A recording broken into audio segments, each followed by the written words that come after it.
বিরতিহীন সংবাদ দুপুরে স্বাগত জানাচ্ছি সবাইকে। আপনাদের সাথে থাকবো জাহিদুল বাশার এবং আমি ফারহানা লোকমান। শুরুতেই জানাবো শিরোনাম। রপ্তানি বাজার বাড়ানোর নির্দেশ প্রধানমন্ত্রীর। নতুন নতুন পণ্য উৎপাদনে আরও গবেষণার তাগিদ।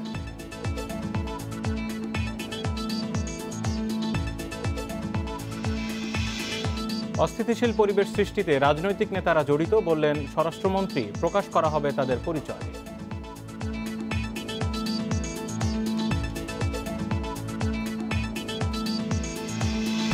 নয়াপল্টনে বিএনপির সমাবেশে পুলিশের সঙ্গে নেতাকর্মীদের সংঘর্ষ। ধাওয়া পাল্টা ধাওয়া, কয়েকজন আটক।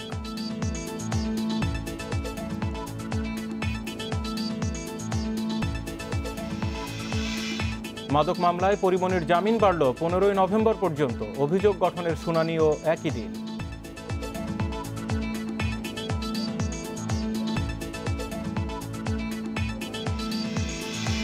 খুলনার কয়রায় পুকুর থেকে বাবা, মা এবং মেয়ের মরদেহ উদ্ধার। হত্যাকাণ্ড বলে সন্দেহ করছে পুলিশ।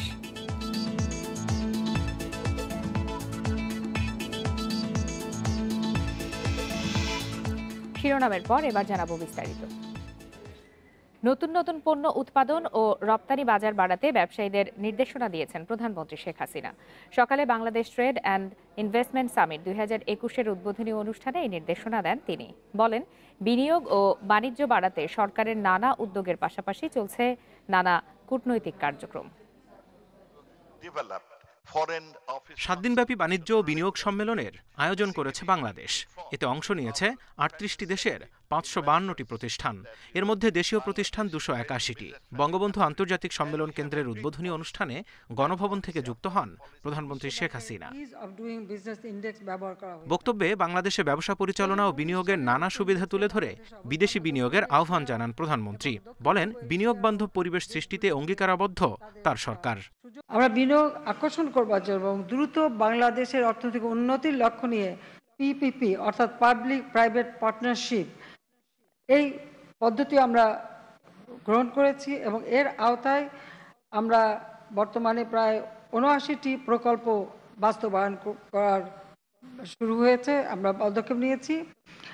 এর ফলে প্রায় 30 বিলিয়ন মার্কিন ডলার আমাদের বিনিয়োগ হচ্ছে। বিনিয়োগ সংক্রান্ত সকল সেবা সমন্বিত করে একটা প্ল্যাটফর্ম হতে প্রদানের জন্য 2019 সালেতে one stop service OSS portal ব্যবস্থা প্রচলন করা হয়েছে।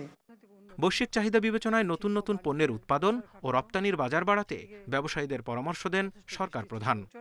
নতুন নতুন পণ্য আরও কি আমরা উৎপাদন করতে পারি এবং আমরা রপ্তানি করতে পারি সেটাও গবেষণা করে বের করতে হবে, সেদিকে আমাদের দৃষ্টি দিতে হবে এবং কোন কোন দেশে কি কি পণ্যের চাহিদা রয়েছে সেটা অনুধাবন করে সেই পণ্য আমরা বাংলাদেশে উৎপাদন করতে পারি কি না সেটাও আমাদেরকে বিবেচনা করতে হবে। কাজে আমাদের যারা ব্যবসায়ী প্রতিষ্ঠান আছেন, বিশেষ করে বেসরকারি খাত, আমি তাদেরকে অনুরোধ করব যে এই বিষয়টার দিকে আপনারা বিশেষভাবে দৃষ্টি দেবেন, কারণ আমাদের রপ্তানি পণ্যের সংখ্যা আরও বাড়ানো প্রয়োজন বলে আমি মনে করি।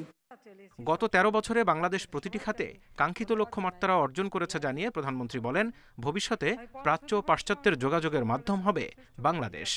যারা বিনিয়োগ করতে আসবেন তারা শুধু বাংলাদেশ পাবেন না, আমি বলবো দক্ষিণ এশিয়া এবং দক্ষিণ পূর্ব এশিয়ারও দেশগুলিতে তাদের একটা সুযোগ থাকবে এই বাজারগুলি ধরার এবং রপ্তানি করার। এবং বাংলাদেশ থেকে সারা আমি বলি যে প্রাচ্য পাশ্চাত্য একটা যোগাযোগের ব্রিজ হিসেবে বাংলাদেশ গড়ে উঠবে ভবিষ্যতে। 1 নভেম্বর পর্যন্ত চলা এই বাণিজ্য সম্মেলনে আইটি, চামড়া, লাইট ইঞ্জিনিয়ারিং, ফার্মাসিউটিক্যালস, জুট ও টেক্সটাইল সহ 9টি খাতের পণ্য প্রদর্শিত হবে। বাণিজ্য ও বিনিয়োগের জন্য জাহিদুল বাশার, ইন্ডিপেন্ডেন্ট নিউজ, ঢাকা। যে কোনো ইস্যুকে রাজনৈতিক রূপ দিয়ে বিতর্কিত করাই বিএনপির কাজ বলে মন্তব্য করেছেন আওয়ামী লীগের সাধারণ সম্পাদক ওবায়দুল কাদের। তিনি বলেন, অপপ্রচারই বিএনপির শেষ আশ্রয়স্থল। বিএনপি অপপ্রচারের ফানস উড়িয়ে যাচ্ছে, যার সঙ্গে বাস্তবতার কোনো সম্পর্ক নেই। বিএনপি নেতাদের মিথ্যাচার গোয়েবলসকেও হার মানায়। সকালে রাজধানীর বাসভবনে ব্রিফিংয়ে এসব মন্তব্য করেন ওবায়দুল কাদের। হামলার পর থেকেই তারা মিথ্যাচার ও অপপ্রচারের ফানুস উড়িয়ে যাচ্ছেন। তাদের এসব অভিযোগ কল্পনাপ্রসূত, যার সাথে বাস্তবতার কোনো সম্পর্ক নেই। সারা দেশে অস্থিতিশীল পরিবেশ সৃষ্টির জন্য কয়েকজন নেতা জড়িত, তাদের পরিচয় সামনে আনা হবে বলে জানিয়েছেন স্বরাষ্ট্রমন্ত্রী আসাদুজ্জামান খান। দুপুরে সচিবালয়ে সাংবাদিকদের কথা জানান তিনি। এ সময় স্বরাষ্ট্রমন্ত্রী বলেন, দেশ যখন এগিয়ে যাচ্ছে তখন দেশকে পিছিয়ে দিতে একটি চক্র এই সহিংসতার ঘটনা ঘটাচ্ছে। পরে রোহিঙ্গা প্রসঙ্গে বলেন, রোহিঙ্গা ক্যাম্পে আর হত্যা বা সন্ত্রাসের মতো ঘটনা ঘটবে না তা গ্যারান্টি দিয়ে বলা যাচ্ছে না। কারা কখন কি ঘটনা ঘটাতে পারে তা আইন শৃঙ্খলা বাহিনীর খবর রাখছে। তারপরও অনেক অপ্রীতিকর ঘটনা ঘটে যায়। কুমিল্লা থেকে শুরু করে রংপুর পর্যন্ত ঘটনার সাথে বিএনপি জামায়াত জড়িত থাকার ঘটনার কথা সরকারের কাছেও রয়েছে, তবে সেটা পুরোপুরি নিশ্চিত হয়ে জানানো হবে। আর যদি এ ঘটনায় আওয়ামী লীগের কেউ জড়িত থাকে সেটাও বের হয়ে আসবে। দল বা গোষ্ঠীর জন্য কেউ পার পাবে না। তবে এসব ঘটনায় গোয়েন্দা বাহিনীর ব্যর্থতা রয়েছে কিনা সে বিষয়টিও দেখা হচ্ছে বলে জানান স্বরাষ্ট্রমন্ত্রী।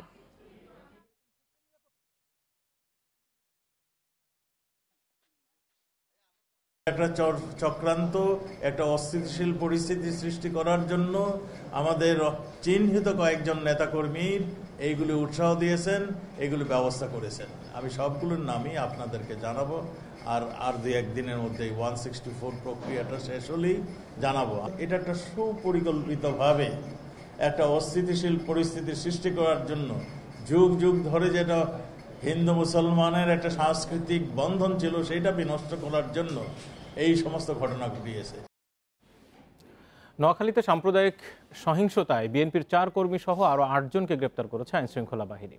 24 ঘন্টায় জেলার বিভিন্ন স্থানে অভিযান চালিয়ে জেলা পুলিশ, ডিবি পুলিশ ও র্যাব তাদের গ্রেপ্তার করেন। সকালে সংবাদ সম্মেলনে এই তথ্য জানান পুলিশ সুপার মোহাম্মদ শহীদুল ইসলাম। এ নিয়ে সাম্প্রদায়িক সহিংসতার ঘটনায় দায়ের করা 26 মামলায় মোট 201 জন গ্রেপ্তার হলো। এদিকে আজ আরও 3 আসামি আলী আসগর, নুরুল ইসলাম সুমন ও নুরুল ইসলামের জীবনের 1 দিন করে রিমান্ড মঞ্জুর করেছে আদালত। এর আগে গতরাতে ডিজিটাল নিরাপত্তা আইনে গ্রেপ্তার জেলা স্বেচ্ছাসেবক দলের যুগ্ম আহ্বায়ক ফয়সাল ইনাম কমল আদালতে স্বীকারোক্তিমূলক জবানবন্দি দিয়েছেন। এতে কমল হামলার ঘটনায় কেন্দ্রীয় বিএনপির ভাইস চেয়ারম্যান বরকতুল্লাহ বুলু সহ বিএনপি জামায়াতের 15 নেতা সম্পৃক্ততার বিষয়ে তথ্য দিয়েছেন। এদিকে রংপুরের পীরগঞ্জে মাঝিপাড়ায় হামলা ও অগ্নিকাণ্ডের ঘটনায় আরও 3 জনকে গ্রেপ্তার করা হয়েছে। এই নিয়ে মোট গ্রেপ্তার হলো 69 জন। দেশে হিন্দু সম্প্রদায়ের ওপর সাম্প্রতিক হামলার প্রতিবাদে সকালে রাজধানীর নয়াপল্টনে বিক্ষোভ করেছে বিএনপি। এ সময় বিএনপির কেন্দ্রীয় কার্যালয়ের সামনের রাস্তায় যানবাহন চলাচল বন্ধ হওয়ায় পুলিশের সাথে নেতাকর্মীদের ধাওয়া পাল্টা ধাওয়া ও সংঘর্ষ হয়। পরিস্থিতি নিয়ন্ত্রণে পুলিশ টিয়ার শেল নিক্ষেপ করে। এ সময় কয়েকজন কর্মীকে আটক করা হয় বলে দাবি বিএনপি নেতাদের। এ সময় বিএনপি মহাসচিব মির্জা ফখরুল ইসলাম আলমগীর বলেন, সরকার পরিকল্পিতভাবে বিএনপির বিরুদ্ধে চক্রান্ত করছে। শান্তিপূর্ণভাবে সমাবেশ করা হলেও বাড়ি ফিরে যাওয়ার সময় পুলিশ নেতাকর্মীদের উপর টিয়ারশেল নিক্ষেপ ও লাঠিচার্জ করেছে। এদিকে নয়াপল্টনের পরিস্থিতি নিয়ন্ত্রণে সকাল থেকে বিপুল সংখ্যক পুলিশ মোতায়েন ছিল। এর আগে কর্মসূচিকে ঘিরে সকাল থেকে দলীয় কার্যালয়ের সামনে সমবেত হতে শুরু করেন নেতাকর্মীরা। এতে সড়কের একপাশে যানবাহন চলাচল বন্ধ হয়ে যায়।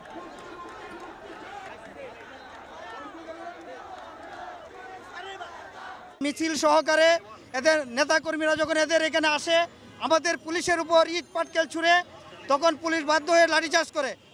আমার অনেক পুলিশ সদস্য আহত হয়েছে তাদের ইট পাটকেলে। ঘরে ফিরে যাওয়ার সময় পুলিশ অতর্কিতে তাদের উপরে আপনার হামলা করেছে, তাদের উপরে লাঠিচার্জ করেছে, টিয়ার গ্যাস শেল মেরেছে এবং গুলি করেছে। অনেকেই আমাদের নেতাকর্মীরা তারা আহত হয়েছেন এবং অনেকে আবারও গ্রেপ্তার করা হয়েছে। 30 ডিসেম্বরের মধ্যে দলের মেয়াদোত্তীর্ণ সাংগঠনিক জেলা, থানা, পৌরসহ সব পর্যায়ের কমিটি ভেঙে নতুন নেতৃত্ব গঠনের নির্দেশনা দিয়েছে বিএনপি।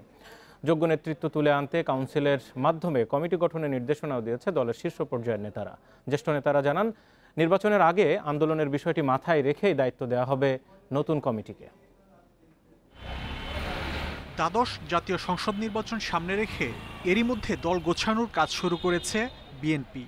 1 যুগেরও বেশি সময় ক্ষমতার বাইরে থাকা দলটি মনে করছে, নির্বাচনের আগে সারা দেশে শক্তিশালী কমিটি গঠন করতে পারলে সফল হবে দাবি আদায়ের আন্দোলন।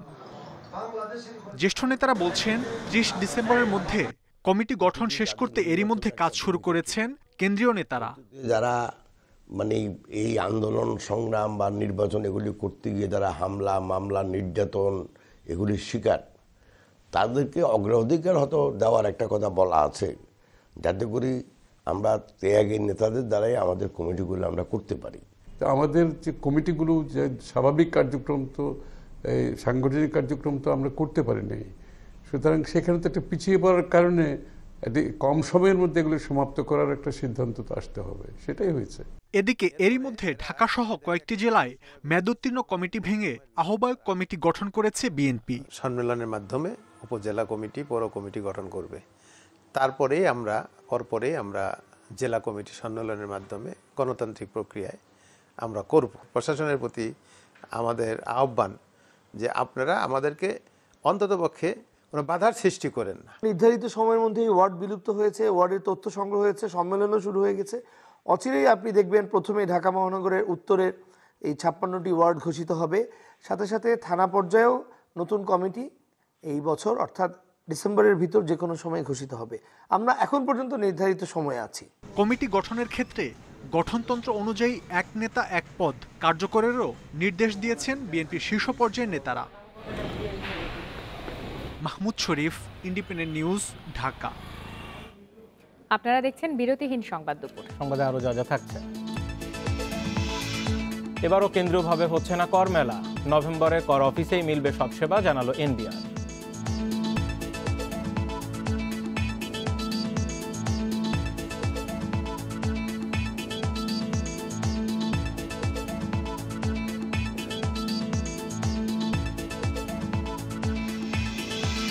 বিশ্বকাপে বিকালে লড়বে ওয়েস্ট ইন্ডিজ ও সাউথ আফ্রিকা, রাতে পাকিস্তানের মুখোমুখি নিউজিল্যান্ড।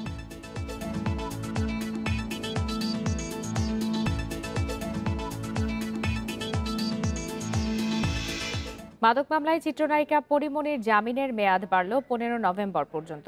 একই দিনে পরিমণি সহ 3 জনের বিরুদ্ধে দেয়া পুলিশের অভিযোগপত্র আমলে নেয়া বিষয়ে শুনানি অনুষ্ঠিত হবে। এর আগে সকালে মামলার শুনানিতে আদালতে হাজির হয়ে জামিনের আবেদন করেন চিত্রনায়িকা পরিমণি। গত 13 অক্টোবর মামলাটি ঢাকার মহানগর দায়রা জজ আদালতে বদলি করা হয়।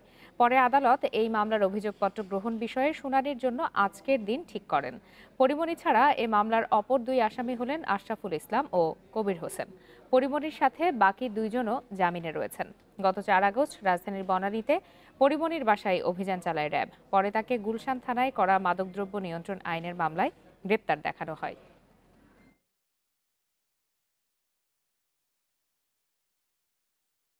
জজ সাহেব আজকে ছুটিতে আছেন বিধায় অন্য একটি কোর্ট উঠেছিলেন, তো আজকে মামলাটি আমলে গ্রহণ হয়নি। পরবর্তী একটি ডেট দেওয়া হয়েছে আমলে গ্রহণ করবার জন্য। আর আমরা যেহেতু বদলি হয়ে মামলাটি এই কোর্টে প্রথম ডেট, সেজন্য আজ আমরা আত্মসমর্পণপূর্বক জামিনের প্রার্থনা করেছিলাম। জামিনের প্রার্থনা মঞ্জুর করেছেন এবং আমলে গ্রহণ করবার জন্য পরবর্তী 15/11/2021 তারিখে দিন ধার্য করা হয়েছে। রাজারবাগ দরবার শরীফ ও দরবারের পীর দিল্লুর রহমানের সম্পদের তথ্য তদন্ত করতে হাইকোর্টের দেয়া আদেশ বহাল রেখেছেন আপিল বিভাগ। এ সংক্রান্ত লিপ্ট আপিল খারিজ করে দিয়েছেন আদালত। সকালে 4 বিচারপতির আপিল বেঞ্চ এ আদেশ দেন। গত 19 সেপ্টেম্বর রাজারবাগ দরবার শরীফের সব সম্পদের বিষয়ে তদন্ত করতে নির্দেশ দেন হাইকোর্ট। দুর্নীতি দমন কমিশনকেই তদন্ত করতে বলা হয়েছে। এছাড়া তাদের কোনো জঙ্গি সম্পৃক্ততা আছে কিনা তা তদন্ত করতে কাউন্টার টেররিজম ইউনিটকেও বলা হয়। একই সঙ্গে আবেদনকারীদের মামলা প্রতারণামূলক কিনা সিআইডিকে এ বিষয়ে তদন্তের নির্দেশ দেন আদালত।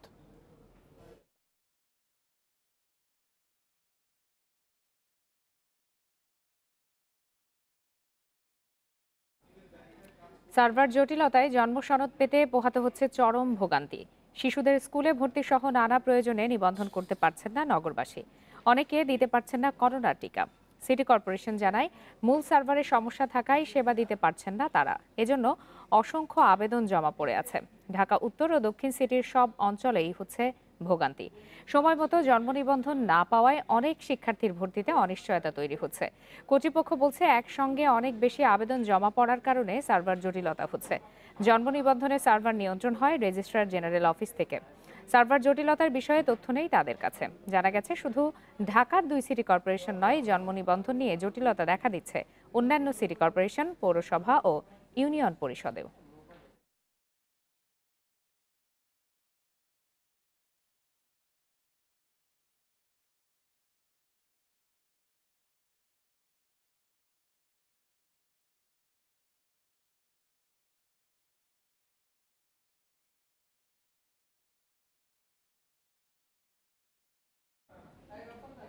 এবার টি-20 বিশ্বকাপের খবর।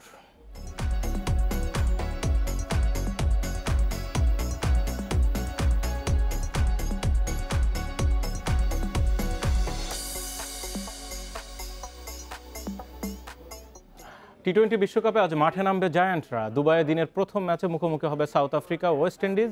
গ্রুপ 1-এর এই দুই দলই নিজেদের প্রথম ম্যাচে হেরেছে। রাত 8টায় শারজাতে গ্রুপ 2-র খেলা, যেখানে ছন্দে থাকা পাকিস্তানের চ্যালেঞ্জ নেবে নিউজিল্যান্ড।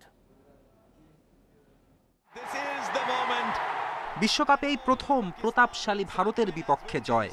এমনই এক জয় যা পাকিস্তানকে উজ্জীবনী শক্তি যোগাবে বহুকাল।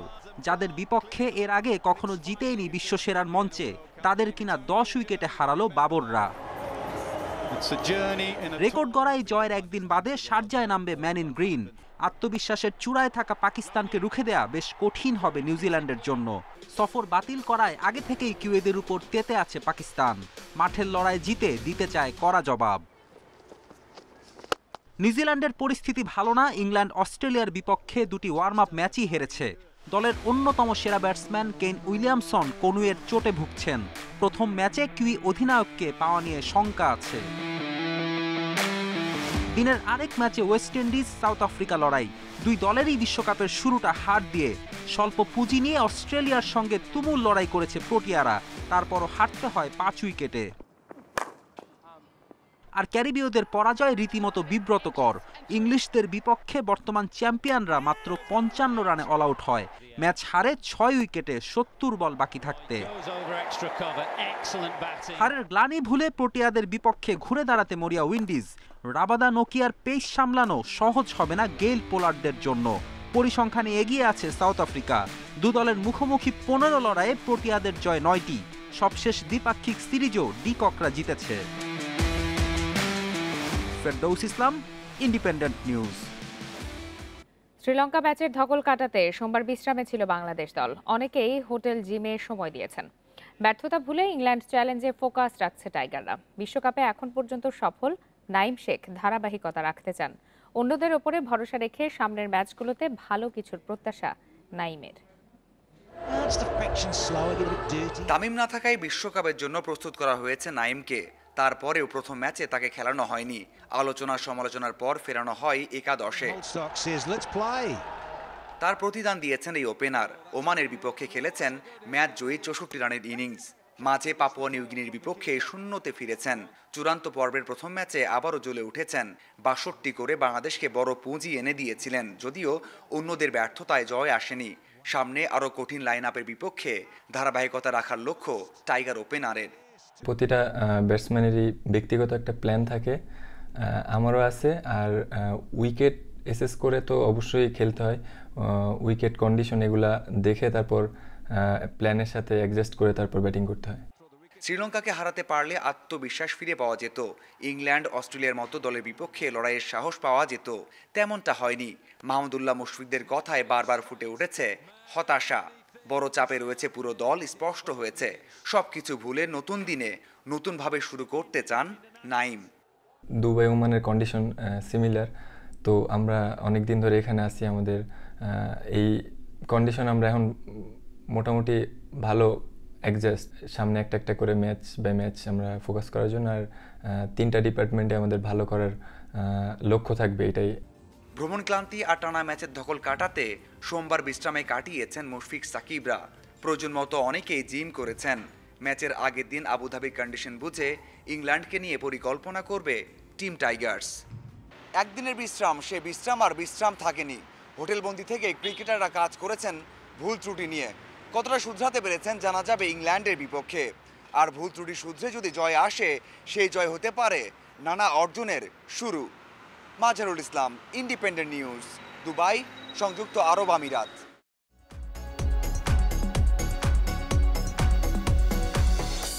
ICC T20 world cup update সৌজন্যে ওয়ালটন স্মার্ট এসি। এবার অন্যান্য খবর। স্বাস্থ্য পরীক্ষা শেষে যুক্তরাজ্য থেকে দেশে ফিরেছেন রাষ্ট্রপতি মোহাম্মদ আব্দুল হামিদ। সকাল 8:40 বিমান বাংলাদেশ এয়ারলাইন্সের একটি ভিভিআইপি ফ্লাইটে ঢাকায় পৌঁছান তিনি। এ সময় পররাষ্ট্রমন্ত্রী, মুক্তিযুদ্ধ বিষয়ক মন্ত্রী, 3 বাহিনীর প্রধান সহ উচ্চপদস্থ কর্মকর্তারা রাষ্ট্রপতিকে স্বাগত জানান। এর আগে সোমবার লন্ডনের সময় বিকেলে ঢাকার উদ্দেশ্যে হিথ্রো বিমানবন্দর থেকে রওনা হন রাষ্ট্রপতি।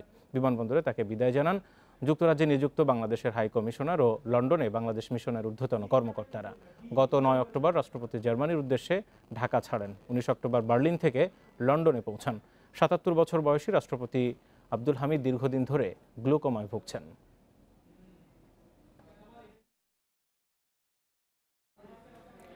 সমাজে ন্যায় বিচার প্রতিষ্ঠায় ভূমিকা রাখতে সাংবাদিকদের গণমানুষের পক্ষে থাকতে হবে বলে মন্তব্য করেছেন জাতীয় সংসদের স্পিকার ডক্টর শিরিন শারমিন চৌধুরী। সকালে রাজধানীর কৃষিবিদ ইনস্টিটিউশন মিলনায়তনে ডিআরইউ রিপোর্টিং অ্যাওয়ার্ড অনুষ্ঠানে তিনি এই মন্তব্য করেন। এ সময় স্পিকার আরও বলেন, দায়িত্বশীল ও নৈতিকতা সম্পন্ন সাংবাদিকতা দেশের জন্য খুবই জরুরি। ভিত্তিহীন প্রচার ও প্রোপাগান্ডার বিষয়ে গণমাধ্যম সহ সাংবাদিকদের সচেতন থাকতে আহ্বান জানান তিনি। মূলধারার গণমাধ্যমে যদি ভুল তথ্য প্রচার হয় তাহলে সমাজের যে কোনো স্তরে ক্ষতির আশঙ্কা থাকে। এবার 9টি ক্যাটাগরিতে টেলিভিশন রিপোর্টিংয়ের জন্য পুরস্কার দেয়া হয়। এছাড়াও প্রিন্ট, ইলেকট্রনিক ও অনলাইন মিডিয়ার জন্য 13টি ক্যাটাগরিতে পুরস্কার পান রিপোর্টাররা। প্রতি বছরই ডিআরইউ এর এই আয়োজন করা হয়ে থাকে।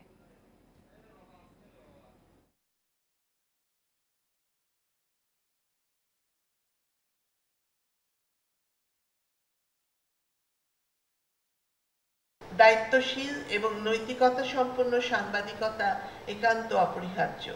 মিডিয়া এথিক্স ফলো করা খুবই জরুরি। বিশেষ করে বর্তমান প্রেক্ষিতে আমরা দেখতে পাচ্ছি যে সোশ্যাল মিডিয়া বা ফেসবুকে বা অনলাইনে পোস্ট দিয়ে অনেক ধরনের নাশকতা, সহিংসতার ঘটনা ঘটে যাচ্ছে। কাজে সেগুলো থেকে আমরা কিভাবে মানুষকে, সমাজকে সুরক্ষিত রাখতে পারি সে বিষয়গুলো নিয়েও আমাদের ভাবতে হবে। খুলনার কয়রায় পুকুর থেকে বাবা, মা ও মেয়ের মরদেহ উদ্ধার করেছে পুলিশ। সকালে বাগালী ইউনিয়ন পরিষদের পাশের পুকুর থেকে মরদেহ উদ্ধার করা হয়। নিহতরা হলেন বাগালী ইউনিয়নের বাসিন্দা হাবিবুল্লাহ গাজী, তার স্ত্রী বিউটি বেগম এবং তাদের মেয়ে টুনি। কয়রা থানা পুলিশ জানায়, সকালে এলাকাবাসী পুকুরে ভাসমান মরদেহ দেখতে পেয়ে পুলিশে খবর দেয়।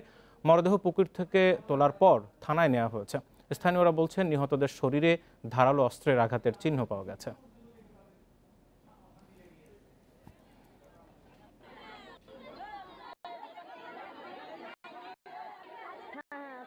পানি তো উঠাচ্ছে কেবল, এইমাত্র উঠাইছে।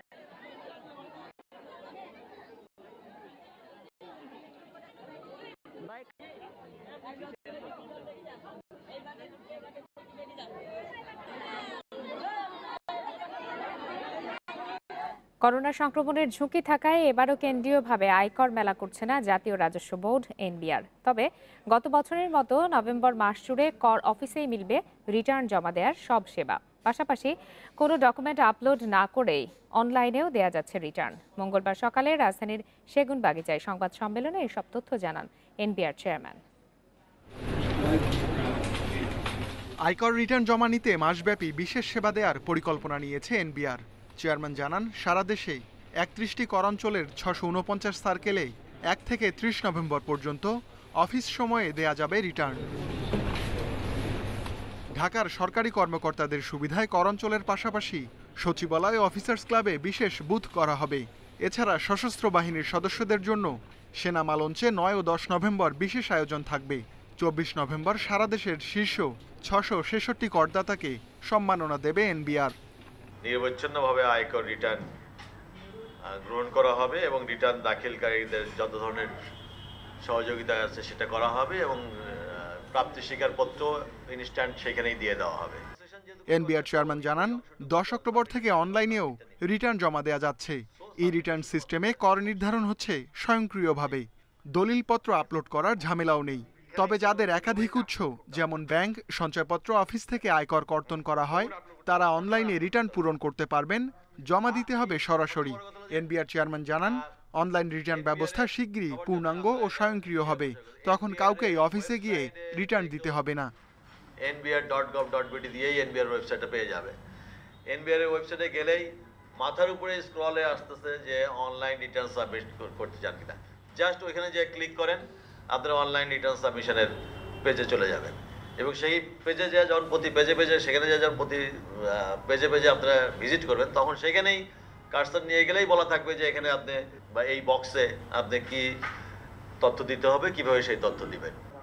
এনবিআর এর হিসাবে দেশে নিবন্ধিত করদাতা প্রায় 68 লাখ। তবে বেশিরভাগ নিবন্ধনকারী রিটার্ন দেন না। তাদের প্রতি কঠোর না হওয়ার ইঙ্গিত সংবাদ সম্মেলনে দেন NBR chairman. Ruhul Amin, independent News, Dhaka. প্রায়ই জোয়ারের পানিতে তলিয়ে যায় চট্টগ্রামের আগ্রাবাদ মা ও শিশু হাসপাতাল। এর উপর বর্ষা মৌসুমে সামান্য বৃষ্টিতেই জলাবদ্ধতার মাঝে ভোগান্তি বাড়ে কয়েক গুণ। বছরের পর বছর এই সমস্যা নিত্যসঙ্গী রোগী ও হাসপাতালে কর্মরতদের। হাসপাতালটির পরিচালনা পরিষদ নির্বাচনে এবার সমস্যা সমাধানে নানা প্রতিশ্রুতি দিচ্ছেন প্রার্থীরা। 1979 সালে ছোট্ট পরিসরে যাত্রা শুরু আগ্রাবাদ মা ও শিশু হাসপাতালের। এরপর বিভিন্ন জনের সহায়তায় এটি এখন 850 শয্যার পূর্ণাঙ্গ বেসরকারি জেনারেল হাসপাতাল। চালু আছে একটি মেডিকেল কলেজ, নার্সিং ইনস্টিটিউট ও ইনস্টিটিউট অব চাইল্ড হেলথ এর কার্যক্রম। হাসপাতালের প্রধান সমস্যা জলাবদ্ধতা। বৃষ্টি আর জোয়ার হলেই তলিয়ে যায় কোমর পানিতে। এতে সেবা কার্যক্রম ব্যাহতের পাশাপাশি দুর্ভোগ বাড়ে রোগী ও স্বজনদের। এই হাসপাতালে রোগী নিয়ে আসেন, তারা অসম্ভব ভোগান্তিতে পড়েন এই বর্ষাকালে এবং জোয়ারের সময়। আশা করি এই জলাবদ্ধতা নিরসন করবেন, আপনারা যে জয় হয়ে থাকেন। এই মহাসংকট মাথায় নিয়ে আগামী 30 অক্টোবর অনুষ্ঠিত হতে যাচ্ছে হাসপাতালটির কার্যনির্বাহী কমিটির নির্বাচন। একটা গতিশীল নেতৃত্ব আসুক, সাহসী নেতৃত্ব আসুক, যে ওনাদের সুদূর প্রসারী কর্মপরিকল্পনা। এবার নির্বাচনে 24টি পদের বিপরীতে 2টি আলাদা প্যানেল ও স্বতন্ত্র হিসেবে অংশ নিচ্ছে 51 জন প্রার্থী। হাসপাতালটিকে বিশ্বমানের করে গড়ে তোলার স্বপ্নই দেখাচ্ছে সবাই। জলবদ্ধতার জন্য আমরা ইতিমধ্যেই আমাদের এখানে পুরনো বিল্ডিংয়ের নিচের তলা যে কার্যক্রমগুলো, আউটডোরগুলো আমরা টোটালি শিফট করে ফেলেছি। সরকার যে পদক্ষেপ নিয়েছেন, আর্মিকে দিয়েছেন, আশা করি সুইচ গেট হলে পানিটা বন্ধ হয়ে যাবে। করোনাকালীন আমরা আমাদের এই প্যানেলের লোকজন প্রচুর কষ্ট স্বীকার করে চট্টগ্রামবাসী প্রায় 10,000 মানুষের অধিক মানুষকে চিকিৎসা সেবা দিয়ে সুস্থ করে বাড়িতে পাঠিয়েছেন। নির্বাচনে ভোটাধিকার প্রয়োগ করবেন অন্তত 10,000 আজীবন সদস্য, যাদের মধ্যে আছেন খ্যাতিমান চিকিৎসক, প্রকৌশলী, সাংবাদিক সহ নানা পেশাজীবীরা। Ahsan Riton, Independent News, Chittagong. আপনারা আছেন বিরতিহীন সংবাদ দুপুরে। সংবাদে আরো জানান। 22 দিনের নিষেধাজ্ঞা শেষে ইলিশ শিকার শুরু। উৎসব মুখর জেলে পল্লী, ভালো দাম পেয়ে খুশি জেলে।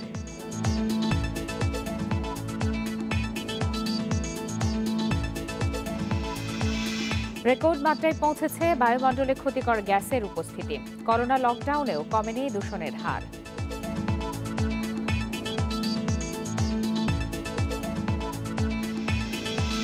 কিশোরগঞ্জের করিমগঞ্জে সড়কের পাশে সন্তান জন্ম দিয়েছেন মানসিক ভারসাম্যহীন এক নারী।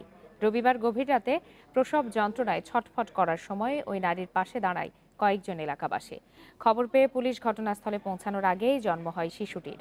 নবজাতক সুস্থ থাকলেও মাকে হাসপাতালে ভর্তি করা হয়েছে। করিমগঞ্জের রৌহা এলাকার কিশোরগঞ্জ করিমগঞ্জ আঞ্চলিক সড়কের পাশে জন্ম হয় ফুটফুটে এই শিশুটির। তার মা মানসিক ভারসাম্যহীন। রোববার রাত 1:45টায় সড়কের পাশে মায়ের প্রসব ব্যথা শুরু হলে 999-এ জানায় পথচারীরা। খবর পেয়ে ঘটনাস্থলে পৌঁছানোর আগে অবশ্য সন্তান জন্ম দেন ওই নারী। আমরা তার পরিচয় জানি না, এখন পর্যন্ত জানি না, কিন্তু বাচ্চা হবে এটা আমরা জানতাম। হঠাৎ করে তার ব্যথা উঠছে, পুরুষের বাচ্চা হয়েছে, তখন পুলিশ তারা উদ্ধার করে নিয়ে গেছে। 2:45টার দিকে 999 একটা ফোন আসে, সাথে সাথে সেখানে ফোর্স পাঠাই অফিসার সহ। পরে সেখানে গিয়ে দেখে যে বাচ্চা অলরেডি অর্ধেক প্রসব করেছে। আমিও পিছিয়ে গেছি, পরে দেখি বাচ্চা প্রসব করা হয়ে গেছে। পরে নবজাতক ও মাকে উদ্ধার করে করিমগঞ্জ উপজেলা হাসপাতালে নিয়ে যায় পুলিশ। সেখানে মায়ের চিকিৎসা চলছে। নবজাতক ভালো আছে বলে জানিয়েছেন চিকিৎসকরা। আমরা পানিশূন্যতা আর রক্তক্ষরণ বন্ধ হওয়ার জন্য কিছু প্রাথমিক চিকিৎসা দিয়েছি বাচ্চার মাকে। আর বাচ্চাকে পরীক্ষা করে দেখার পর বাচ্চা স্বাভাবিক ছিল। বাচ্চার ওজন, বাচ্চার স্কিনের কালার, কন্ডিশন, রিফ্লেক্স সবকিছু ভালো ছিল। শিশুটি দেখভাল করছেন করিমগঞ্জ থানার ওসি আনোয়ার হোসেনের স্ত্রী। তিনি তার এক আত্মীয়ের জন্য শিশুটিকে দত্তক নেওয়ার আগ্রহ দেখিয়েছেন। পুরো বিষয়টি তদারকি করছে উপজেলা প্রশাসন। এমন ওনাদের বাচ্চা কাচ্চা নাই, যদি সম্ভব হয় প্রশাসনের মাধ্যমে ওনাকে দিব আমি। যেহেতু সে মানসিক প্রতিবন্ধী, তার পক্ষে তো আসলে লালন পালন করা সম্ভব না। এলাকাবাসী এটা উপজেলা প্রশাসনকে জানালে এটা যে থানার যে তদন্ত কর্মকর্তা, ওনার তত্ত্বাবধানে বাচ্চাটিকে দেওয়া হয়। চিকিৎসা শেষে শিশু কল্যাণ বোর্ডের মাধ্যমে মা ও নবজাতকের বিষয়ে সিদ্ধান্ত নেওয়া হবে বলে জানিয়েছে সমাজ সেবা অধিদপ্তর। Independent News desk. ফেনীর ছাগলনাইয়ায় সেলফি তুলতে গিয়ে নির্মাণাধীন একটি ভবনের 10 তলার ছাদ থেকে পড়ে এক শিক্ষার্থী নিহত হয়েছে। নিহত সৌরভ ছাগলনাইয়া পাইলট হাই স্কুলের 10ম শ্রেণীর ছাত্র ছিল। পুলিশ ও স্থানীয়রা জানায় সোমবার সন্ধ্যায় সৌরভ সেলফি তুলতে ফেনীর সিটি টাওয়ার নামক নির্মাণাধীন একটি 10 তলা ভবনের ওপরে ওঠে। এক পর্যায়ে অসাবধানতায় সেখান থেকে পা পিছলে 6 তলায় পড়ে গুরুতর আহত হয়। পরে স্থানীয়রা তাকে উদ্ধার করে প্রথমে ফেনী জেনারেল হাসপাতালে নিয়ে যায়। পরে অবস্থার অবনতি হলে চট্টগ্রাম মেট্রোপলিটন হাসপাতালে ভর্তি করা হয়। সেখানে চিকিৎসাধীন অবস্থায় রাত 11:30টায় তার মৃত্যু হয়।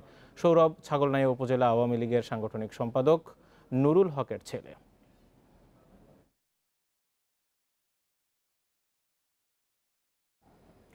বাইশ দিনের নিষেধাজ্ঞা শেষে রবিবার মধ্যরাত থেকে শুরু হয়েছে ইলিশ শিকার। সকাল থেকে মাছের আড়তগুলোতে আসতে শুরু করে ইলিশ মাছ। জেলা মৎস্য কর্মকর্তারা বলছেন, প্রশাসন, পুলিশ, কোস্টগার্ড ও মৎস্য বিভাগের যৌথ অভিযানে এবারের অভিযান সফল হয়েছে। লক্ষ্মীপুরের জেলেরা জানান, প্রথম দিনে জেলে যেসব মাছ ধরা পড়েছে বেশিরভাগই ডিম সহ মাছ। এদিকে বরিশালের বাজারে প্রচুর ইলিশ মিললেও বেশিরভাগই নিষেধাজ্ঞা চলাকালীন ধরা হয়েছে বলে ধারণা ক্রেতাদের। শরীয়তপুরে আশানুরূপ ইলিশ না পেয়ে হতাশ জেলেরা। তবে কৃষি কর্মকর্তা জানান, অভিযান সফল হওয়ায় এবার ইলিশ আহরণ লক্ষ্যমাত্রা ছাড়িয়ে যেতে পারে।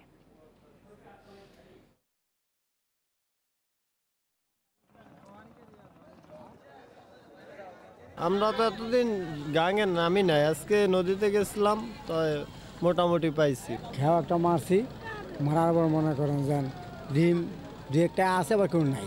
নদীতে ইলিশ মাছ ডিম ছাড়ার জন্য আসছে, মা ইলিশ ডিম ছাড়া হয়ে গেছে। এখনো 2-1 দিন ইলিশ মাছ নদীতে থাকবে, কিন্তু 80% ইলিশ মাছ ডিম ছেড়ে দিচ্ছে। লালমনিরহাটে তিস্তা নদীর পানিতে ভেঙে যাওয়া তিস্তা ব্যারাজের ফ্লাড বাইপাস সড়কটি মেরামতের কাজ এখনও শুরু হয়নি। এতে লালমনিরহাটের সঙ্গে নীলফামারীর মানুষের যোগাযোগ ব্যাহত হচ্ছে। যাতায়াতের জন্য ব্যবস্থা করা হয়েছে নৌকার। জীবনের ঝুঁকি নিয়ে কেউ নৌকায়, আবার কেউ পানিতে খালি পায়ে হেঁটে চলাচল করছে। ইজারাদারের মাধ্যমে নেওয়া হচ্ছে মোটরসাইকেল প্রতি 50 টাকা আর জনপ্রতি 10 টাকা পারাপারে। গত বুধবার তিস্তা নদীর পানি আকস্মিকভাবে বৃদ্ধি পেলে তিস্তা ব্যারাজের সব গেট খুলে দেওয়া হয়। পানির চাপে ভেঙে যায় ব্যারাজের ফ্লাড বাইপাস সড়কটির 318 মিটার। তিস্তা ব্যারাজ কর্তৃপক্ষ জানিয়েছে, এরই মধ্যে টেন্ডার আহ্বান করা হয়েছে, ঠিকাদারও নিয়োগ করা হয়েছে। কাজ দ্রুত শুরু করে সড়কটি চালু করা।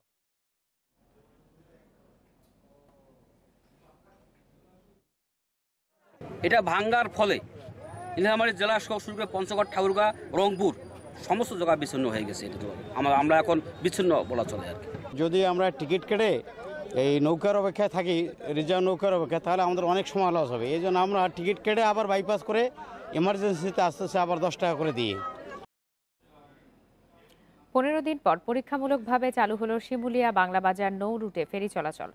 পদ্মায় তীব্র স্রোত ও সেতু নিরাপত্তার জন্য কয়েক দফা বন্ধ থাকে এই রুটে ফেরি চলাচল। সবশেষ গত 11 অক্টোবর বন্ধ করে দেওয়া হয় দক্ষিণবঙ্গের 21 জেলায় যাতায়াতের অন্যতম এই নৌ রুটে ফেরি চলাচল। তবে পদ্মায় স্রোতের তীব্রতা কিছুটা কমে আসায় আজ সকালে পরীক্ষামূলক ফেরি চলাচল শুরু করে শিমুলিয়া ঘাট কর্তৃপক্ষ। বিআইডব্লিউটিসি শিমুলিয়া ঘাটের উপমহাব্যবস্থাপক শফিকুল ইসলাম জানান, সকাল 10:30টার দিকে 31টি হালকা যানবাহন নিয়ে ফেরি কুঞ্জলতা শিমুলিয়া ঘাট থেকে বাংলাবাজারের উদ্দেশ্যে রওনা হয়। এ সময় ফেরিতে বিআইডব্লিউটিসি, বিআইডব্লিউটিএ, বাংলাদেশ সেনাবাহিনী ও পদ্মা সেতু কর্তৃপক্ষের প্রতিনিধিরা উপস্থিত থেকে পরিস্থিতি পর্যবেক্ষণ করেন।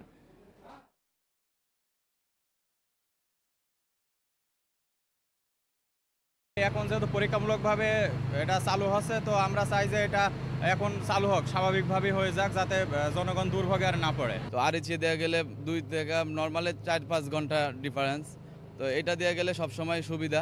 বয়স্ক বৃদ্ধ মানুষ নিয়ে যাতায়াত করতে হয়, সেক্ষেত্রে আমাদের এই রাস্তায় ফেরি চলাচল করলে আমাদের জন্য যাতায়াত ব্যবস্থাটা খুব সহজ হয়। বরিশাল মহানগরীর সুরভি পাম্প থেকে আমতলা পর্যন্ত 4 কিলোমিটার সড়ক 4 লেনে উন্নীত করেও তা কোনোই কাজে আসছে না। সড়কের 2টি লেন প্রকাশ্যে দখল করে আছে বাস, ট্রাক আর 3 হুইলার। উচ্ছেদ চালানো হলেও আবার হচ্ছে পুনর্দখল। সড়কটির যানজট চলে আসছে বছরের পর বছর। সিটি কর্পোরেশন দায়ী করেছে ট্রাফিক পুলিশকে। ব্যবস্থা নেওয়ার আশ্বাস দিয়েছে ট্রাফিক পুলিশ। 2015 সালে বরিশাল নগরীর কাশীপুরে সুরভি পাম্প থেকে আমতলা পর্যন্ত সড়কটি 4 লেনে উন্নীত করা হয়। যুক্ত হয় ডিভাইডার, ড্রেন, ফুটপাত সহ সৌন্দর্য বর্ধনের বিভিন্ন অনুষঙ্গ।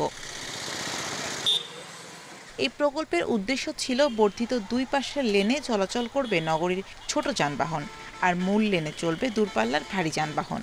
অথচ পুরো 2 লেন দখল করে চলছে গাড়ি পার্কিং, বাজার, ব্যবসা বাণিজ্য। এই অবস্থায় ছোট বড় সব যানবাহন মূল মহাসড়ক দিয়ে চলাচল করতে বাধ্য হচ্ছে। 4 লাইন হয়েছে ঠিকই, কিন্তু যানজট মুক্ত নয়, অথচ যানজট বেজেই আছে। সুযোগ স্টেশন থেকে রাখতেছে, সুযোগ না দিলে তো কেউ রাখতে না। হয়তো 2-1 দিন খালি করে দেয়, আবার সেই রকমের আবার 2-1 দিন বাদেই আবার সেই রকমের রাস্তা তাদের দখলে চলে যায়। আমরা 2 লাইন ব্যবহার করতে পারি, যার কারণেই এত যানজটের সৃষ্টি হয়। বরিশাল সিটি কর্পোরেশন কর্তৃপক্ষ বলছে ট্রাফিক বিভাগ সঠিকভাবে দায়িত্ব পালন করলে এমন পরিস্থিতি সৃষ্টি হতো না। তবে দ্রুতই রাস্তা দখলমুক্ত করে নির্বিঘ্নে চলাচলের ব্যবস্থা করার আশ্বাস ট্রাফিক বিভাগের।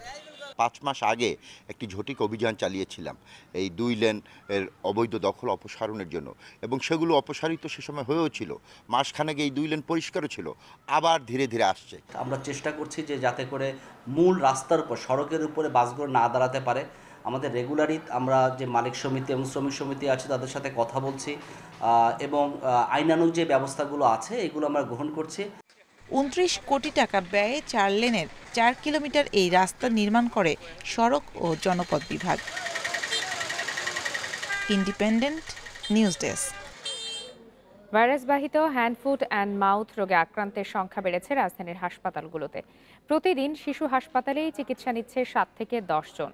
ছোঁয়াচে এই রোগে বেশিরভাগ সুস্থ হলেও অল্প কিছু রোগী মস্তিষ্কের জটিলতায় ভোগে। কাশি ও উচ্চমাত্রার জ্বর, সাথে গলা ব্যথা সহ খাবারে অরুচি, হাত, পা, মুখ বা জিহ্বায় পুঁজযুক্ত ঘায়ের মতো ফুসকুড়ি ফুট অ্যান্ড মাউথ ডিজিজের অন্যতম লক্ষণ। আগে রোগী কম আসলেও গত 4 মাসে শুধু বাংলাদেশ শিশু হাসপাতালেই সেবা নিয়েছে 200-র বেশি শিশু। এটা কিন্তু গতবারে কম ছিল, এর আগের বারে কিছু ছিল, এবারে একটু বেশি পরিমাণে হচ্ছে, এবং কিন্তু ক্লিনিক্যাল ফিচারটা কিছু চেঞ্জ হয়েছে। যেমন আগে হাত আমরা বলতাম হাত, হ্যান্ড, ফুট, মাউথ ডিজিজ, কিন্তু এবার কিন্তু এই ফুসকুড়িগুলো দেখা যায় বাটকেও হচ্ছে, বাটকেও বেশি পরিমাণ পাওয়া যাচ্ছে। ভাইরাল ইনফেকশন তো আসলে কোনো ট্রিটমেন্ট নেই, এটা হলো নিজে নিজেই 5 থেকে 7 দিনের মধ্যে ভালো হয়ে যাবে। খুব রেয়ার কেসে যে আমি কমপ্লিকেশনগুলো বললাম যে নখ উঠে যাবে অথবা ব্রেন ইনফেকশন হবে, এটা খুবই রেয়ার। জল বসন্তের কিছু উপসর্গ মিলে গেলেও ছোঁয়াচে এই রোগটিতে আক্রান্ত হওয়ার প্রথম সপ্তাহেই আশপাশে বেশি ছড়ায়। রোগীর সংস্পর্শ, গোটা থেকে বের হওয়া তরল, হাঁচি ও কাশির মাধ্যমে সংক্রমিত হওয়ার ঝুঁকি থাকে। রোগীকে কোনোভাবেই অ্যান্টিবায়োটিক না দেওয়ার পরামর্শ চিকিৎসকের। এটা হাঁচি কাশির মাধ্যমে ছড়ায়, এবং কোনো বাচ্চাদের যদি এই রোগটা হয়ে থাকে সেক্ষেত্রে বাচ্চাটাকে একটু আইসোলেট করে রাখতে হবে, এবং যে সমস্ত মা বাবা অথবা যেই বাচ্চাটাকে কেয়ার নিচ্ছে তারা যেন নিজেদের হাত সাবান অথবা স্যাভলন দিয়ে পরিষ্কার করে ধোয়। শুধুমাত্র পরিষ্কার পরিচ্ছন্ন রাখবেন, আর আপনার যদি জ্বর হয় জ্বরের সিরাপ দিবেন, যদি চুলকানি হয় তাহলে আপনার ডাক্তার চিকিৎসককে দেখিয়ে তার অ্যান্টিহিস্টামিন দিতে পারেন। কোনো ধরনের অ্যান্টিবায়োটিকের প্রয়োজন হয় না, শুধুমাত্র সাপোর্টিভ ম্যানেজমেন্ট দিলেই হয়। 7 থেকে 10 দিনের চিকিৎসায় রোগটি ভালো হয়। জল বসন্ত একাধিকবার হওয়ার সম্ভাবনা না থাকলেও এই রোগটি বারবার হতে পারে। Buddhadeb Kundu, Independent News, Dhaka. ঠাকুরগাঁওয়ের এক উদ্যোক্তার তৈরি ব্লক পার্কিং টাইলস পেয়েছে বেশ জনপ্রিয়তা। বর্তমানে নিজ এলাকার বাইরে দেশের বিভিন্ন জেলায় যাচ্ছে এই টাইলস, কিন্তু পুঁজির অভাবে ব্যবসার আকার বড় করতে পারছেন না শান্তিনগর এলাকার ওই উদ্যোক্তা। সহযোগিতা পেলে ব্যবসা বাড়ানোর পাশাপাশি কর্মসংস্থান তৈরিতে বেশ আশাবাদী তিনি। 2011 সালে প্রকৌশল বিদ্যায় স্নাতক শেষ করে 2016 সালে চাকরির জন্য কাতার যান ঠাকুরগাঁও শহরের শান্তিনগর এলাকার মোস্তাফিজুর রহমান শিমুল। সেখানে কাজ করেন একটি পার্কিং টাইলসের কোম্পানিতে। পরে দেশে ফিরে নিজে টাইলস উৎপাদন শুরু করেন। প্রধান কাঁচামাল সিমেন্ট, বালু ও নুড়ি পাথর সহজলভ্য হওয়ায় এই উদ্যোগ নেন শিমুল। এই কারখানায় মাত্র 2 লাখ টাকা পুঁজিতে 2021 সালের জানুয়ারিতে বাণিজ্যিকভাবে পার্কিং টাইলস উৎপাদন শুরু করেন তিনি। প্রথমে একজন শ্রমিক নিয়ে শুরু হলেও এখন কাজ করছেন 17 জন। সারা বাংলাদেশেই আমাদের প্রোডাক্টটাকে সরবরাহ করব, যেহেতু আমরা নিজস্ব আমাদের প্রোডাকশন, আমাদের নিজস্ব প্রস্তুত আমরা করতেছি, সেহেতু আমাদের প্রথম কনসেপ্ট হচ্ছে আমরা প্রোডাক্টের গুণগত মানসম্মত রাখবো। তবে অর্থের অভাবে কারখানাটি আরও বড় করতে পারছে না বলে জানিয়েছেন এই উদ্যোক্তা। ব্যবসার আকার বড় করা গেলেও আরও কর্মসংস্থান হবে বলে আশা তার। এদিকে সম্ভাবনাময় এই খাতে সব ধরনের সহযোগিতার আশ্বাস জেলার বিসি কর্মকর্তা এবং ব্যবসায়ীদের সংগঠনের। তার এই কারখানায় বর্তমানে অনেকেরই কর্মসংস্থান সৃষ্টি হচ্ছে। আমরা আশা করছি যে সে সরকারিভাবে যদি আরও একটু এখানে প্রণোদনা বা সহযোগিতা পায়, যে কোনো ব্যাংক থেকেও যদি কোনো ধরনের ফ্যাসিলিটিস পায়, তাহলে এটা আরও বড় করতে পারবে। ফুটপাথগুলো থেকে শুরু করে মানুষের বিভিন্ন ফ্লোরগুলো, গ্যারেজ ফ্লোর থেকে শুরু করে অন্যান্য সব ফ্লোরগুলোতে এই বিভিন্ন রঙের এই টাইলসটা এখন ব্যবহার করা হচ্ছে। এই উদ্যোগটাকে এবং প্রকল্পটাকে উত্তরোত্তর বাড়ানোর জন্য যত প্রকারের হেল্প লাগুক না কেন সেগুলো আমরা করে থাকব। Independent News desk. পাবনার ঈশ্বরদীর রূপপুর এখন বদলে যাওয়া এক জনপদ। পারমাণবিক বিদ্যুৎ কেন্দ্র নির্মাণ শুরুর পর গত কয়েক বছরে নানা অবকাঠামো গড়ে ওঠা আর বিদেশি কর্মীদের অবস্থানে রূপপুর এখন মিনি রাশিয়ায় পরিণত হয়েছে। ভাবের আদান প্রদান আর সংস্কৃতি বিনিময়ে ভাষা শিখছে একে অপরের। 2013 সালে পাবনার রূপপুর পারমাণবিক বিদ্যুৎ প্রকল্পের নির্মাণ কাজের উদ্বোধন করেন প্রধানমন্ত্রী শেখ হাসিনা। রাশিয়ার সরকারি পরমাণু সংস্থা রোসাটমের সহযোগিতায় চলছে কাজ। প্রকল্পে 5000-এর বেশি রুশ বিশেষজ্ঞ, প্রকৌশলী ও কর্মকর্তা কাজ করছেন। তাদের কারণে বদলে গেছে ঈশ্বরদী, রূপপুর সহ আশপাশের হাটবাজার, দোকানপাট ও রেস্তোরাঁগুলোর পরিবেশ। রূপপুর প্রকল্পের আশপাশের এলাকায় এখন বাংলার পাশাপাশি শোনা যায় রুশ ভাষাও। রুশদের অনেকে টুকটাক কথা বলতে পারেন বাংলায়। স্থানীয়রাও কিছুটা রপ্ত করেছেন রুশ ভাষা। যতটুকু ব্যবসায়ীরা পারতেছে যে তাদের ভাষা অনুসারে এই নামগুলা অনুকরণ করতেছে। যে কোনো জিনিস ওরা খুব ভালোভাবে সুন্দরভাবে দেখে শুনে নিতে পারতেছে, বাস ওদের সাথে আমাদের একটা অন্যরকম রিলেশন হয়ে গেছে। প্রথম যে সমস্যাগুলো ছিল রাশিয়ানদের সাথে কথা বলতে চলতে, এখন রাশিয়ানরা আমাদের কথা বুঝে। সাংস্কৃতিক বিনিময়ের পাশাপাশি স্থানীয়দের আতিথেয়তায় মুগ্ধ রূপপুর প্রকল্পে কর্মরত রুশরা। ভালো আছি। ভালো। Very good. Very good. At least না। Всем добро пожаловать в Бангладеш। উনি বলতেছে এখানের জায়গাটা খুবই পছন্দ করছে, এখানের খাবার দাবার খুবই ভালো, আমাদের লোকগুলা খুবই অতিথিপরায়ণ। রূপপুরে তৈরি হচ্ছে দেশের প্রথম পারমাণবিক বিদ্যুৎ কেন্দ্র।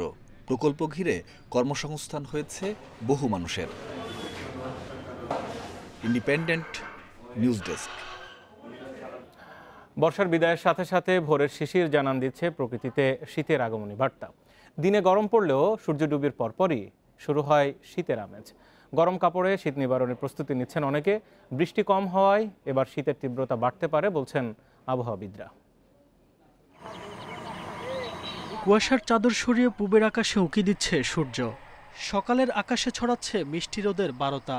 রংপুরের পথঘাট ও ফসলের মাঠ জুড়ে ভোরের শিশির জানান দিচ্ছে শীতের পরিবেশ। ভোরে কুয়াশাচ্ছন্ন থাকলেও সূর্য উঠলে অনুভূত হচ্ছে গরম। এতে কিছুটা অস্বস্তি থাকলেও শীতের আগমনে খুশি সাধারণ মানুষ। উত্তরাঞ্চলে ঠান্ডা মোটামুটি নেমে গেছে। রাত্রির দিক 12টার পর থেকে ঠান্ডা লাগে, ঠিক আছে। এখন পর্যন্ত ঠান্ডা, এখন তো কুয়াশা পড়তেছে, শীত পড়তেছে। সুন্দর মজা লাগে সকালবেলা একটু হাঁটলেই। বৃষ্টি কম হওয়ায় এবার শীত জেঁকে বসবে বলে মনে করছেন আবহাওয়াবিদরা। এবং শীতের সাথে সাথে কিন্তু কুয়াশাটা আমাদের এই রিজনটাতে খুব বেশি ইফেক্ট করে, যেটা অলরেডি আমাদের পঞ্চগড় তেঁতুল এই রিজনটাতে খুব বেশি পরিলক্ষিত হচ্ছে। এবং সন্ধ্যার পর থেকে শুরু করে মোটামুটি ভোর পর্যন্ত এই সময়টাতে কিন্তু খুব বেশি এই কুয়াশাটা পরিলক্ষিত হচ্ছে। ভোরে কুয়াশার চাদরে ঢাকা পড়ছে দিনাজপুরের মাঠ, ঘাট, বিল। ভারী শিশিরপাত জানান দিচ্ছে এ জনপদে তীব্র আগমনী বার্তা। বৃষ্টি হওয়ার কারণে শীতটা অনেকটা বাড়ছে, যার কারণে ঠান্ডা লাগছে। আমার ঠান্ডা লাগছে মোটামুটি আজ করে শীত পরে, সকাল করে পরে। উত্তরের জেলা পঞ্চগড়েও শীতের আমেজ স্পষ্ট। ঠান্ডা নিবারণে তাই সকাল সন্ধ্যা গরম কাপড় পরে বের হচ্ছেন শ্রমজীবীরা। শীতের আগমনীতে আগাম প্রস্তুতি নিচ্ছেন কুড়িগ্রামের মানুষ। আবহাওয়ার এই পরিবর্তনে অনেক জেলাতেই বেড়েছে ঠান্ডাজনিত রোগের প্রকোপ। আবনমান, ইন্ডিপেন্ডেন্ট নিউজ। রেকর্ড মাত্রায় পৌঁছেছে পৃথিবীর বায়ুমণ্ডলে গ্রিনহাউস গ্যাসের ঘনত্ব। সোমবার জাতিসংঘের জলবায়ু বিষয়ক সংস্থা ওয়ার্ল্ড মেটেরোলজিক্যাল অর্গানাইজেশন জানায় 2020 সালে আরও বেড়েছে বাতাসে ক্ষতিকর গ্যাসের ঘনত্ব। গত বছর করোনা মহামারীর কারণে বিশ্বের বিভিন্ন দেশে লকডাউন চলার পরও প্রতি মিলিয়ন ঘনফুট বাতাসে কার্বন ডাই অক্সাইডের পরিমাণ ছিল 413.2 পার্টস। গত এক দশকে এত বেশি কার্বন ডাই অক্সাইডের উপস্থিতি বায়ুমণ্ডলে লক্ষ্য করা যায়নি বলছেন বিশেষজ্ঞরা। এছাড়া রেকর্ড হারে বেড়েছে মিথেন এবং নাইট্রো অক্সাইডের পরিমাণও। এদিকে জলবায়ু পরিবর্তনের ক্ষয়ক্ষতি মোকাবেলায় অনুন্নত দেশগুলোকে দেয়া সহায়তার প্রতিশ্রুতি পালনে ব্যর্থ হয়েছে ধনী দেশগুলো।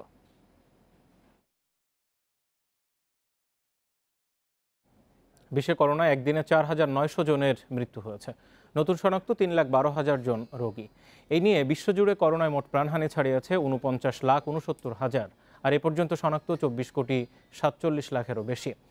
একদিনে সবচেয়ে বেশি মৃত্যু শনাক্ত হয়েছে রাশিয়ায়। দেশটিতে 24 ঘন্টায় মারা গেছে 1,069 জন, আর নতুন শনাক্ত প্রায় 40,000। এদিকে সংক্রমণ নিয়ন্ত্রণে আসায় ভ্রমণ নিষেধাজ্ঞা তুলে নিচ্ছে যুক্তরাষ্ট্র। হোয়াইট হাউস জানিয়েছে আগামী 8 নভেম্বর থেকে যুক্তরাজ্য, ইউরোপ, চীন ও ভারতের পর্যটকদের জন্য সীমান্ত খুলে দেওয়া হবে। তবে টিকার 2 ডোজ প্রাপ্তরাই শুধু সুযোগ পাবেন ভ্রমণের। 18 বছর বয়সের নিচে ভ্রমণকারীদের অবশ্যই করোনা পরীক্ষার নেগেটিভ সনদ থাকতে হবে।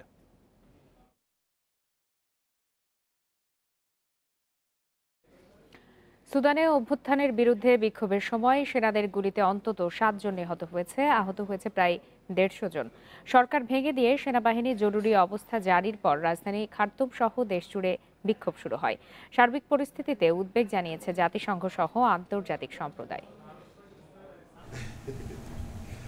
সোমবার প্রধানমন্ত্রী আবদুল্লাহ হামদক সহ 5 মন্ত্রীকে গ্রেপ্তারের কয়েক ঘণ্টা পর জরুরি অবস্থা জারি করেন সুদানের সেনাপ্রধান। বিভিন্ন শহরে সেনা মোতায়েনের পাশাপাশি বন্ধ করে দেয়া হয় রাজধানী খার্তুমের বিমানবন্দর। সারা দেশে বন্ধ হয়ে যায় ইন্টারনেট সেবাও। এমন পরিস্থিতির জন্য চলমান রাজনৈতিক কোন্দলকে দায়ী করেন সেনাপ্রধান। শিগগির দেশে গণতন্ত্র ফেরানোর প্রতিশ্রুতি দিয়ে সুষ্ঠু নির্বাচনেরও আশ্বাস দেন তিনি। সুদান এখনো আন্তর্জাতিক সব চুক্তি এবং বেসামরিক শাসনে ফিরতে প্রতিশ্রুতিবদ্ধ। এ লক্ষ্যে দেশের বর্তমান কাউন্সিলের বিলুপ্তি, এর সদস্যদের বরখাস্ত, মন্ত্রিসভা ভেঙে দেয়া এবং প্রাদেশিক গভর্নরদের মেয়াদের সমাপ্তির সিদ্ধান্ত নেওয়া হয়েছে। জরুরি অবস্থা জারির পরই সোমবার রাতে খার্তুম এবং অন্যান্য শহরে রাস্তায় নামে অভ্যুত্থান বিরোধীরা। বেসামরিক শাসন পুনর্বহালের দাবি জানায় তারা। সেই বিক্ষোভে সেনাবাহিনী গুলি চালালে ঘটে হতাহতের ঘটনা। অবশ্য প্রাণহানি ঘটলেও থামেনি প্রতিবাদ। দেশজুড়ে ধর্মঘট শুরু করেছেন কেন্দ্রীয় ব্যাংকের কর্মীরাও। সামরিক হাসপাতালে কাজ করতে অস্বীকৃতি জানিয়েছেন চিকিৎসকরা। খোলা আছে শুধু জরুরি বিভাগ। এদিকে খার্তুমের বাড়ি বাড়ি গিয়ে বিক্ষোভকারীদের গ্রেপ্তার করছে সেনারা।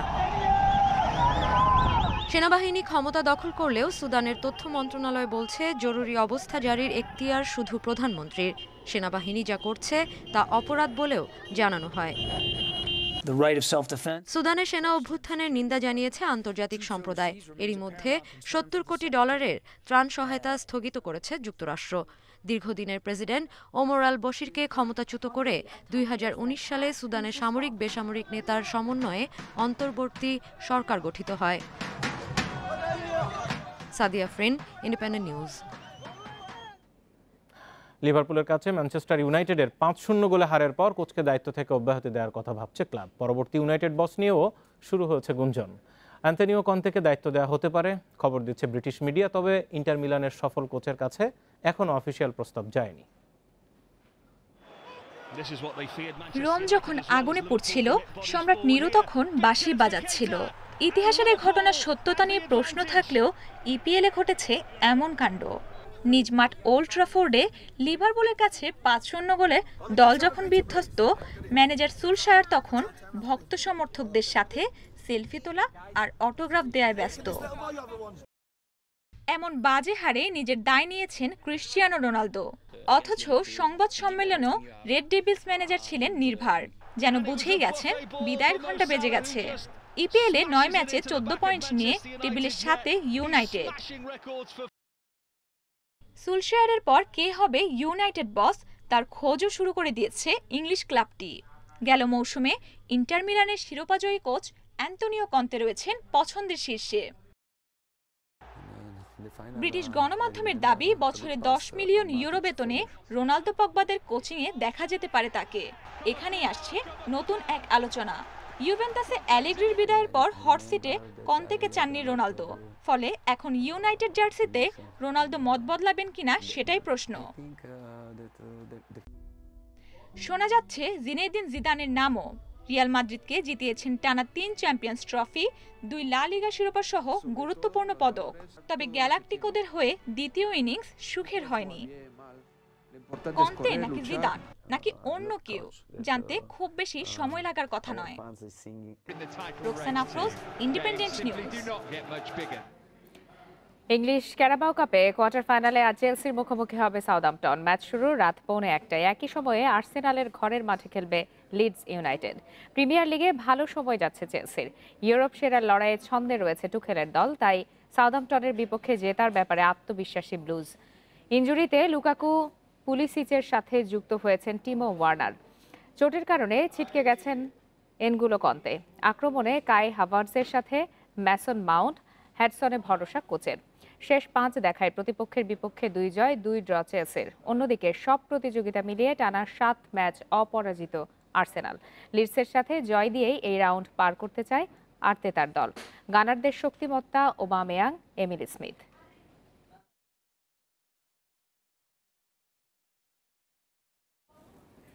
আর এই ছিল বিরতিহীন সংবাদ দুপুরে। ধন্যবাদ এতক্ষণ সাথে থাকার জন্য। ইন্ডিপেন্ডেন্ট টেলিভিশনের ফেসবুক, ইউটিউব আর টুইটার অ্যাকাউন্টে চোখ রাখুন, আরও বিস্তারিত জানতে।